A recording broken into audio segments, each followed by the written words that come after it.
Hello, you are listening to Dr. Sushma Singh. Today in Unit 1 Development and Progress, Economic and Social Dimensions, we are going to start a topic paradigm shift in development strategies.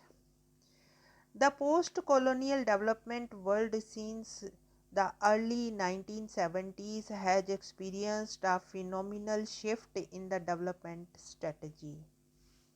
For example, immediately after the independence, India adopted a developmental strategy of growth with stability, with the basic thrust on industrialization, agricultural modernization, expansion of infrastructure, education, and mass communication.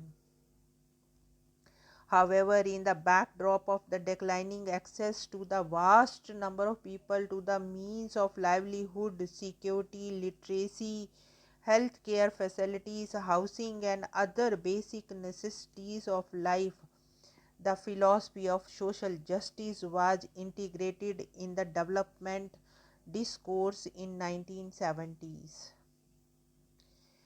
It is important that the focus of the development has been shifted for the disadvantaged section of the society. Again, since the early 1990s, especially in the wake of globalization, the strategy of empowerment with development has been adopted to integrate the marginalized sections into the mainstream. The developmental processes have experienced a phenomenal shift, especially in the wake of the collapse of the socialist model of economy.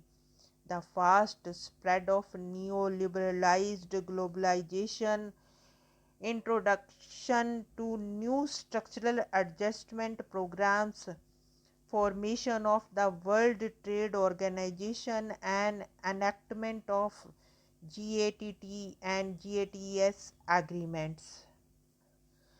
The neoliberal developmentalism has provided a new dimensions to the notion of development with the philosophy of one world, one market, and one ideology. Let us now discuss redefining the role of the state. The World Development Report 1997 emphasized the need for an effective role of the state for social and economic development, but in a new form. According to it, the state is central to economic and social development, not as a direct provider of growth, but as a partner, catalyst, and facilitator. The world is changing, and with it, our ideas about the state's role in economic and social development. In view of the collapse of the command and control economies, fiscal crisis of the welfare states, explosion in humanitarian emergencies in several parts of the world, growing lack of confidence in governance by private investors, increase in corruption and poverty, various dramatic events, especially the technological change in the world economy on the one hand, and the growing discontent of people, manifestation of the grassroots mobilization, and increasing pressure of the civil society on the other. A redefinition of the state's responsibilities was suggested as a strategy for the solution of the sum of these problems. According to World Bank in 1997, this will include strategic selection of the collective actions of the state will try to promote the coupled with greater efforts to take burden of the state by involving citizens and communities in the delivery of the collective goods. It observes that for human welfare to be advanced, the state's capacities, defined as the ability to undertake or promote collective action efficiently, must be increased. The next point is focus on empowerment of marginalized. The World Development Summit 1995 talks about the People's Initiative, people empowerment and strengthening capacities of the people. Regarding the objectives of development, it specifically mentioned that empowering people, particularly women, to strengthen their capacities is the main objective of development and its principal resource. Empowerment requires the full participation of people in the formulation, implementation, and evaluation of decisions determining the functioning and well being of the society. To ensure the full participation of people, it is pointed out that the state should provide a stable legal framework in accordance with the Constitution, laws, and procedures consistent with international laws and obligations, which promotes, among other things, the encouragement of partnership with free and representative organizations of civil society, strengthening of abilities and opportunities of the civil society and local communities to develop their own organization resources and activities.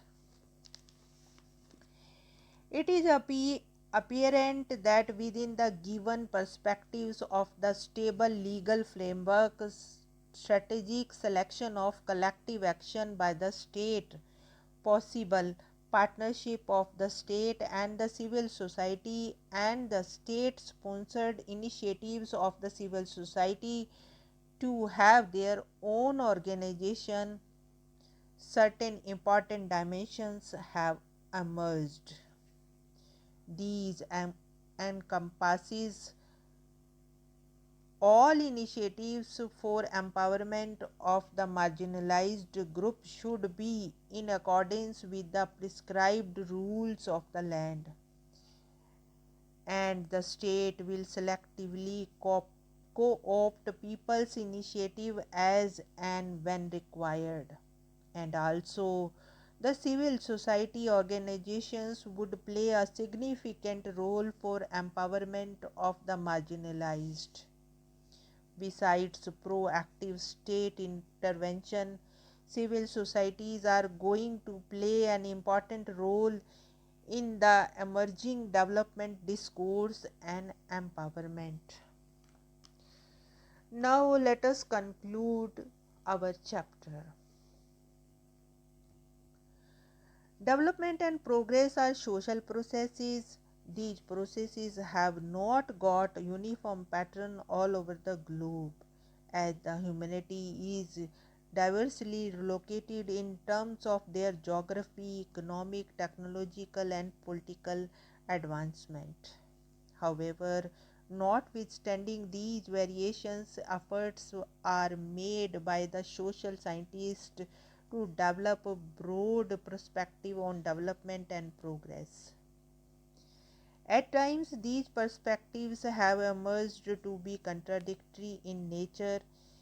In this unit, we discussed various perspectives on development provided by the classical sociological thinkers.